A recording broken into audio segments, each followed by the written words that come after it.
al-isyaratu fil maktubatil khamsi. Ya. Isyarat-isyarat di dalam masalah sholat 5 waktu. Isyarat-isyarat di dalam sholat 5 waktu.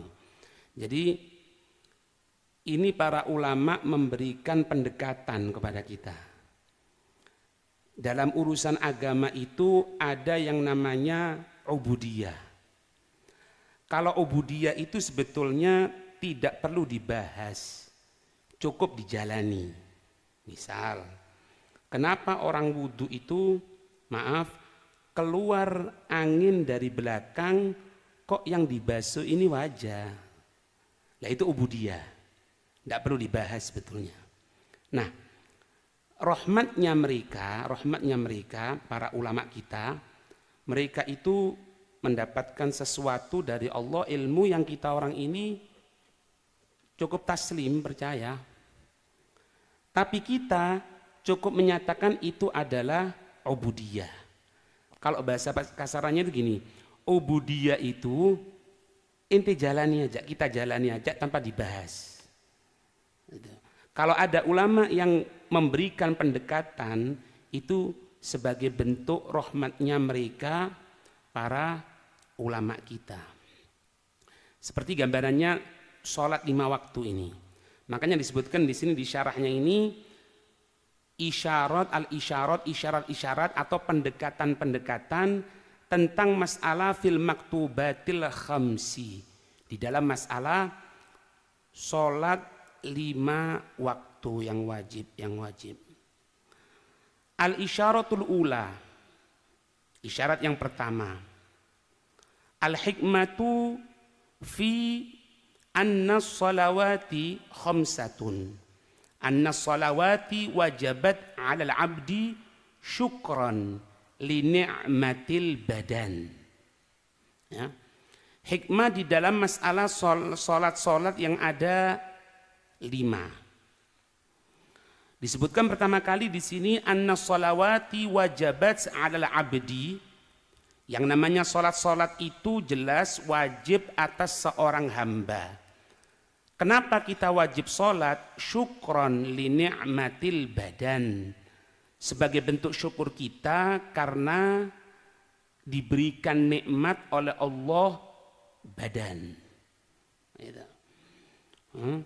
Makanya kalau kita orang merenungi ini urusan sorga dan neraka itu urusan Allah. Kita sudah diberikan hidup oleh Allah, bahkan diberikan fi ahsani takwim, dalam bentuk yang sebaik-baiknya.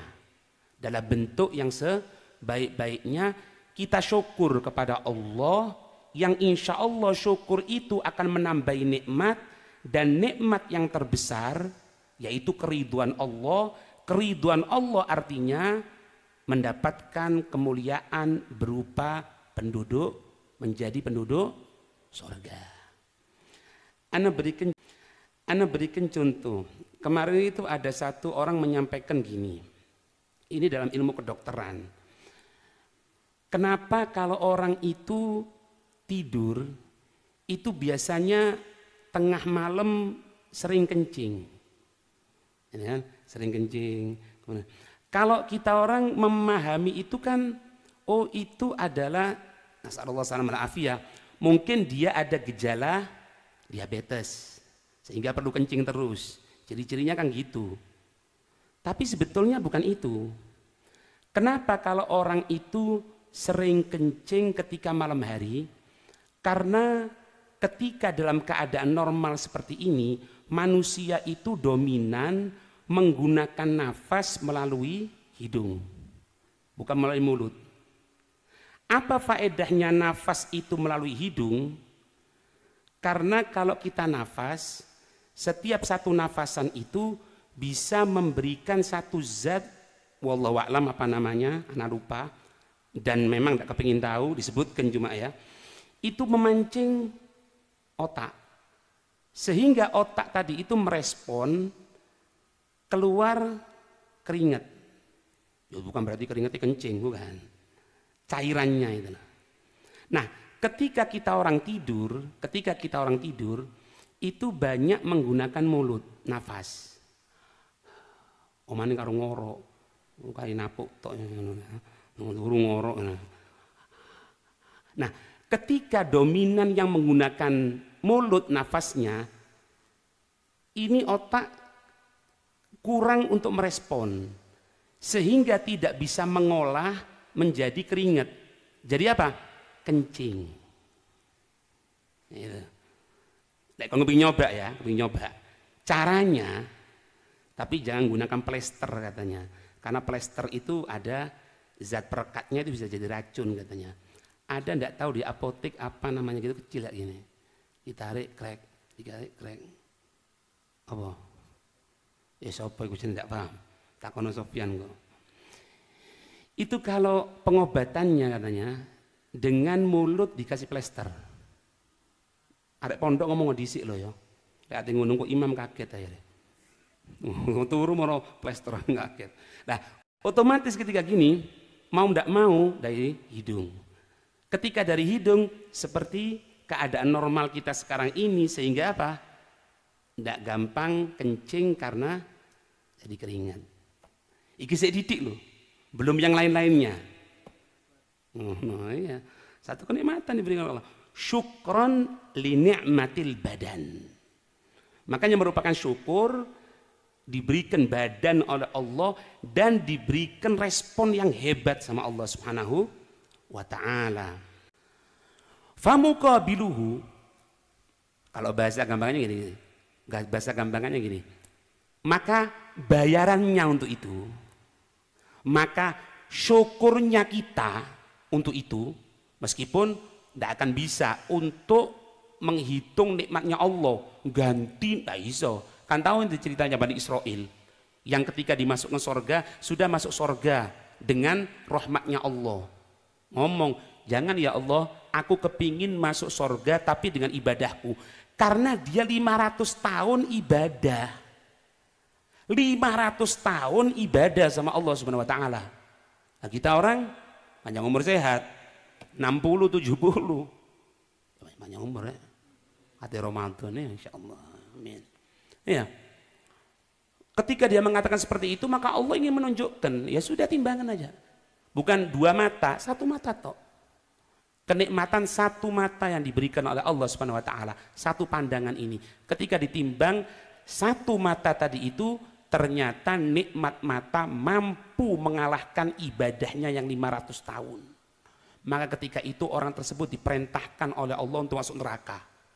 Ketika diperintahkan untuk masuk neraka, dia mengatakan, ya Allah, masukkan aku ya Allah ke surgamu, bukan karena amalku, bukan karena ibadahku yang 500 tahun, tapi karena pemberianmu, kasih sayangmu ya Allah, dimasukkan surga oleh Allah. Famuqabilu rakaatan, maka untuk menunjukkan syukur kita kepada Allah dengan diberikan 2 tangan itu, rakaatan. Engkau sholat 2 rakaat, wahia yaitu sholat subhi, sholat subuh, sholat subuh. Ya. Ini patokane, patokane munafik atau enggak? Enggak perlu nuding orang ya, jangan. Kita deteksi diri kita. 2 sholatan yang dianggap patokan orang ini orang munafik atau orang beriman. Apa 2 sholatan itu? Isya, subuh. Yang paling berat apa? Subuh. Makanya dikatakan seseorang yang sholat subuh berjamaah itu terhitung mulai maghrib sampai waktu subuh, dihitung dia bangun malam ibadah sama Allah. Sholat subuh berjamaah 2 rakaat. Apalagi ditambahi lagi nanti suratnya kita ikuti, suratnya yang diatur oleh Sahibur Ratib, Habibullah Haddad. Itu laksanakan itu, eman. Yang ada di itu pernah kita bagikan selebarannya kalau tidak salah. Itu baca itu. Atas subuh, kayak tadi hari Jumat subuh. Oh, ini penentuan iman ini. Sing aneh kadang-kadang mulai Sabtu sampai Kamis rutin subuh berai. Ditakoni, apa kok Jumat datang masjid? Pray. Pray. Pray. Itu penentuan. Justru kata Imam Nawawi waktu subuh Jumat itu waktu untuk menerangi hati manusia dengan cahayanya Allah Subhanahu wa taala. Apalagi santri. Santri ini kan yang akan memegang tongkat estafet dakwahnya Nabi. Kok nang masjid? Sembahyang cepet-cepetan. Allahu Akbar. Qul ya ayyuhal kafirun. Atau wal asri. Idza jaa nasrullah. Assalamualaikum, assalamualaikum. Turu. Santri. Santri rek.